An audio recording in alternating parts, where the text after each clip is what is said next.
Thank you very much, and what a fantastic introduction.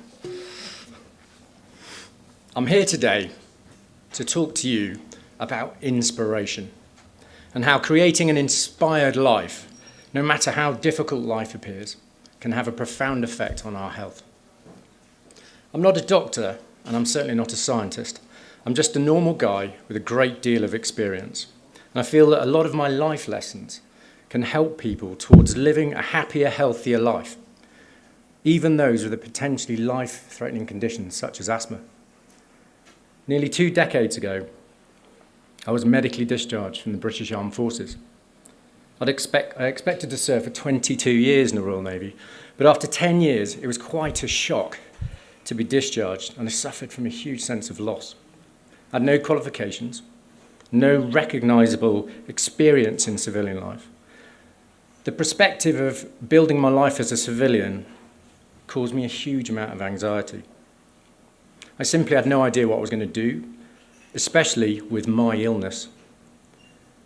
Entering civilian life proved to be hugely difficult, made considerably worse by the constant negative attitude I received. It wasn't that I was a person with an illness, I was the illness. I was no longer treated like a normal, healthy person.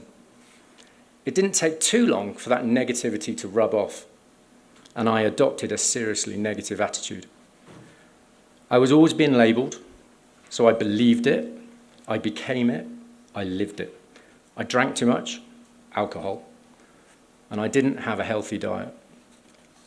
I felt like life had given up on me, and there was nothing I could do about it. So I gave up on life. So I lived the life of an unhealthy person, my new label. And sure enough, my health rapidly declined. And for the next few years, my life continued as a real battle with me. I was miserable at an all-time low, feeling rejected, worthless. I didn't even recognise who I was. Before I was diagnosed, however, and before I was discharged, I was a positive, passionate, happy, healthy person. So what happened? I seriously had had enough. I was at an all-time low, and here was my first life lesson. It can't get any worse. It really can't get any worse. There is only one way, and that way is up. I wanted my life back, but most of all, I wanted me back. But in order to do that, I had to change myself. This is broken, isn't it? Every day, I woke up at 6 a.m. and I decided to create the best possible day. The best version of me, one step at a time. It wasn't easy. There was always the negative voice, consistently telling me, it's not possible. You can't do this. Why even bother? But I didn't accept it. There was no other way than up. I kept talking to myself, kept motivating myself, inspiring myself to keep believing I can do this. Obviously, nothing changes overnight. I was going to have to fake it until I make it. So that's what I did. Acting and creating a positive outside until slowly I started reprogramming my inside, creating the intention for my brain to think positive thoughts by creating positive action. And it worked. Life hadn't actually changed. My attitude to life had changed. It was having a profound effect too. I even enjoyed the challenging process. I was treating my negative mind like a naughty child. And within a year, I ran the London Marathon. Within a few years, my life also changed. I gained new qualifications, a new job. I created a whole new life, and I moved to London. I believed in myself so much and the power of positive thinking and being active that I entered the London Triathlon. I already knew I could do it. I had the recipe for success. I felt I could do anything. And so the triathlon training began. I really enjoyed it, especially cycling. It was like being a young boy again.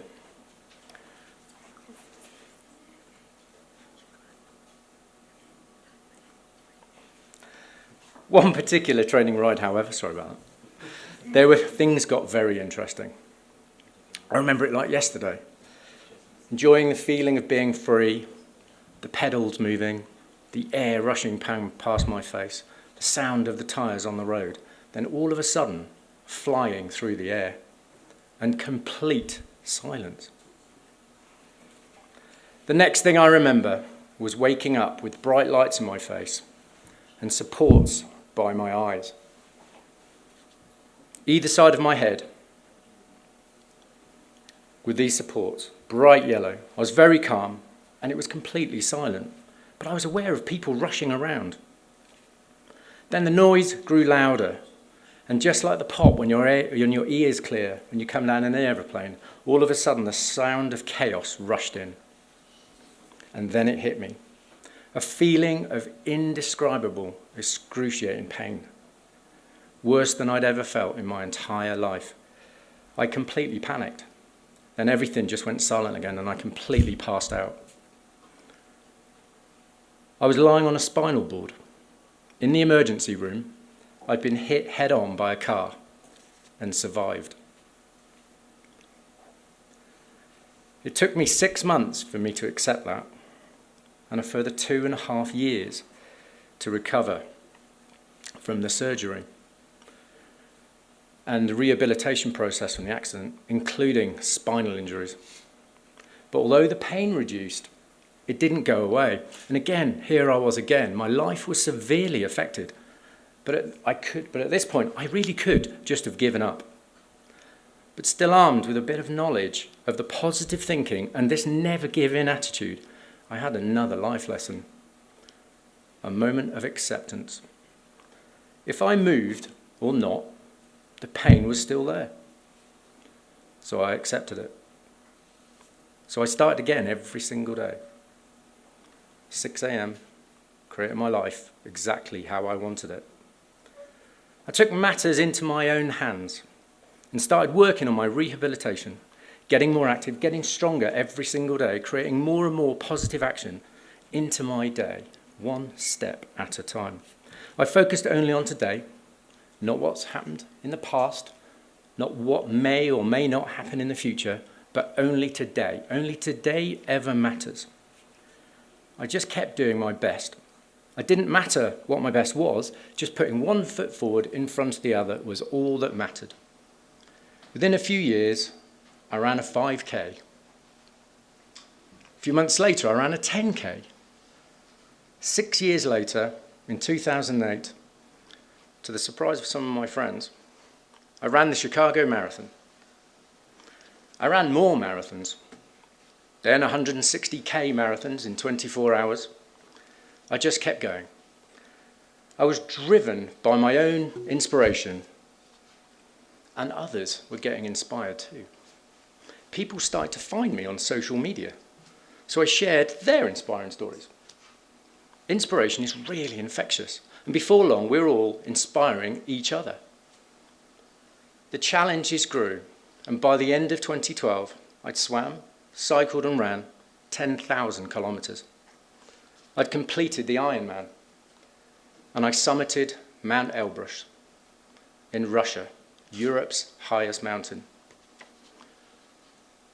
All this inspiration and the incredible stories inspired me again, and I founded a new organization called TakeaChallenge. Within its first year of launch, our website achieved 1 million visitors. People wanted to be inspired, and more people went on to make a difference in their lives and the lives of other people. Today, TakeaChallenge is a global community that inspires people to live a happier, healthier life through health, fitness and well-being in a socially responsible way. TakeaChallenge supports people to make positive health changes that are easily achievable.